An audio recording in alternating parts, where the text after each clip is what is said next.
Welcome to the Technical Writing Success Podcast from Kurt Robbins, where we help you get smarter than your competition. This is episode 169. Hello, I'm Daphne. And I'm Fred.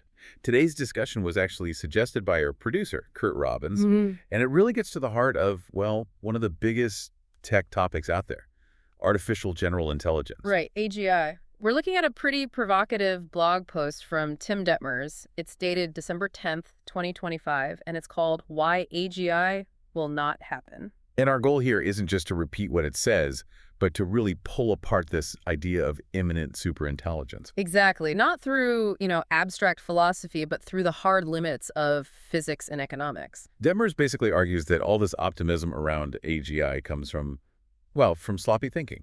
Amplified in tech echo chambers, yeah.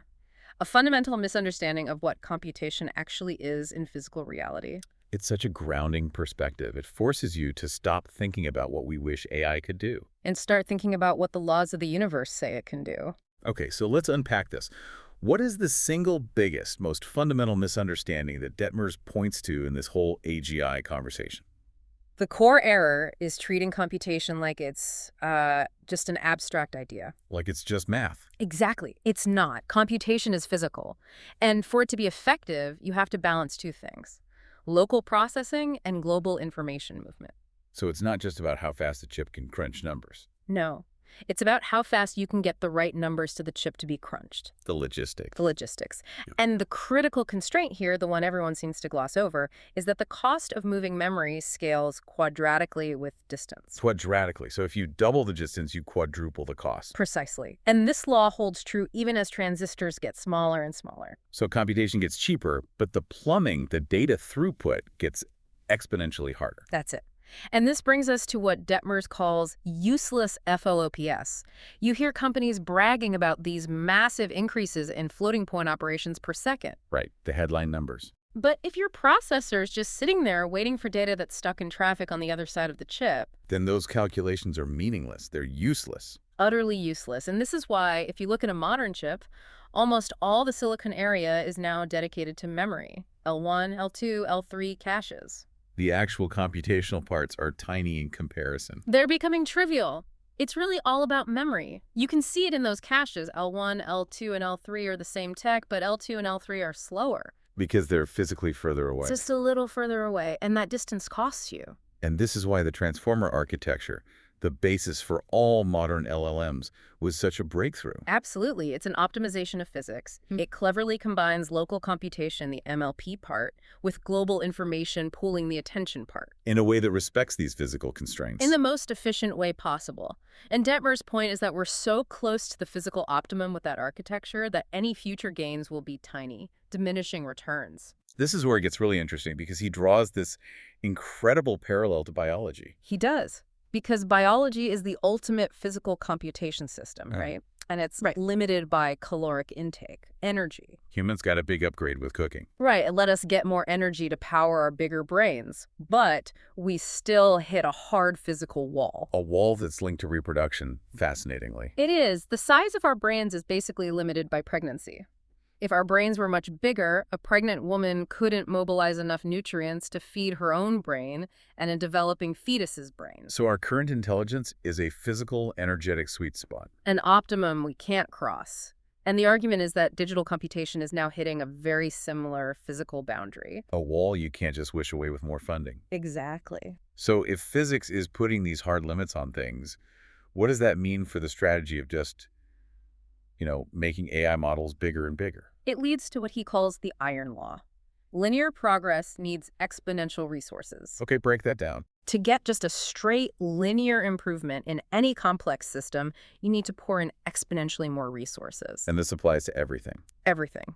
In research, once the big ideas are found, everything else is just refinement. Small, incremental gains.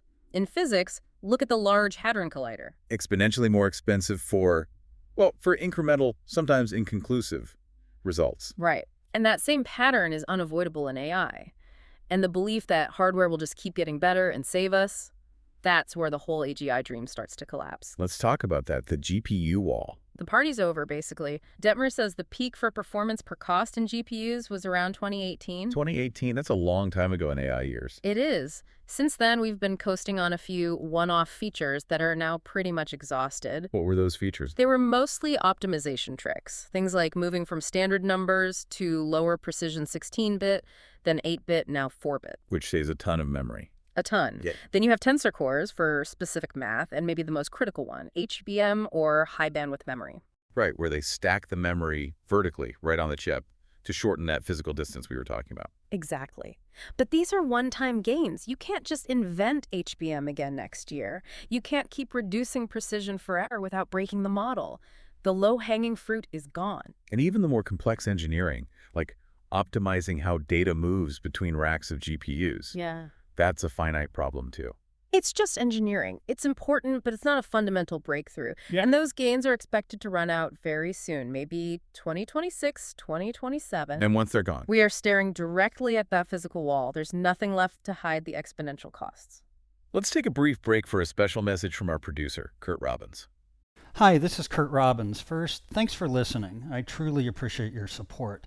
I want to let you know that I'm currently accepting new clients. My rates are affordable, and I have more than 25 years of experience working for enterprise companies like Microsoft, Northrop Grumman, Oracle, PNC Bank, FedEx, USAA, and Wells Fargo, among many others. If you want to improve your IT documentation and communications, hire me. I deliver fast, know how to use AI to improve efficiency and accuracy, and love going the extra mile to satisfy my clients. Thank you for subscribing and listening. Back to you, Daphne and Fred. Welcome back to the Technical Writing Success Podcast. Okay, before the break, we established that the free lunch from hardware is over. So now, when we talk about scaling models, we are feeling the full exponential cost. We are. And yet we still hear scaling works. And to be fair, scaling does work. Bigger models do perform better.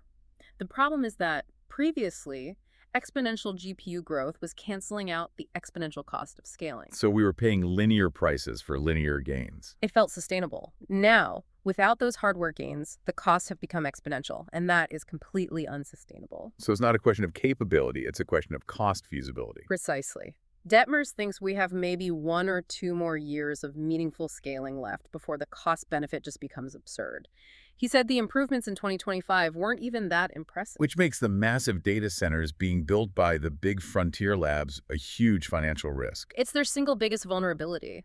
Their advantage has always been their giant hardware clusters and their custom hyper-optimized software for running the models. Their inference stacks. Right. But software is catching up fast. Smaller players like Moonshot AI are getting near frontier performance with just better software. So that hardware mode is getting smaller. And it could disappear overnight. Right now, you need a huge user base to run these giant models efficiently, but new open source inference stacks are coming that could let a small company deploy a huge model just as cheaply as OpenAI. That completely levels the playing field. It turns that expensive hardware from an advantage into a massive liability. And you can see this playing out in the different global strategies for AI. A huge divide. The U.S. approach has been this sort of winner-take-all bet on superintelligence.